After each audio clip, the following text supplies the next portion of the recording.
అసలు సిసల సూత్రధారులు ఎవరు? ఇవాళ ఇన్ని వేల కోట్ల రూపాయల అక్రమాలు తన పాలనా హయాంలో జరుగుతూ ఉంటే, తన శాఖలో జరుగుతూ ఉంటే, ఆనాటి ఎక్సైజ్ మినిస్టర్ నారాయణస్వామి ఏం చేస్తున్నాడు? నాటి ఎక్సైజ్ ప్రిన్సిపల్ సెక్రటరీ పాలసీ రూపకల్పనలో వాళ్ళ ప్రమేయం ఏంటి? అలాగే ఎవరో ఒక ఐటీ అడ్వైజర్ రూపొందించిన ఈ ఎక్సైజ్ పాలసీని తన క్యాబినెట్లో ముఖ్యమంత్రి హోదాలో జగన్మోహన్ రెడ్డి ఎలా ఆమోదింపజేశాడు? అంటే ఇక్కడ ముఖ్యమంత్రి సహకారం లేకుండా, ఎక్సైజ్ మినిస్టర్ ప్రమేయం లేకుండా, ఎక్సైజ్ డిపార్ట్మెంట్ ఉన్నతాధికారుల చొరవ లేకుండా ఒక మద్యం కొత్త పాలసీ రూపకల్పన ఒక ఐటీ అడ్వైజర్ చేయగలుగుతాడా? కాబట్టి ఇక్కడ రాజకేశ్ రెడ్డి నేరానికి పాల్పడ్డాడు అని చెప్పని సిట్ నిర్ధారణ చేసిన క్రమంలో అసలు సిసలో సూత్రధారిగా నాడు పాలకుడుగా ఉన్న జగన్మోహన్ రెడ్డిని విస్మరించడం ఏంటి?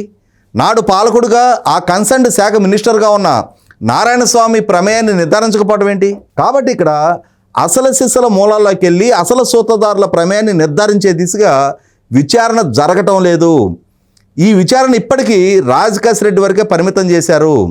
అసలు సిసల పెద్దలు రాజకేశ్ రెడ్డిని బలిపశువుగా మార్చి వాళ్ళు కన్వీనియంట్గా తప్పించుకోగలిగారా అని చెప్పనే అనుమానాలు వాళ్ళ ప్రజల్లో చాలా విస్తృతంగా చర్చనీయాంశంగా మారుతున్నాయి.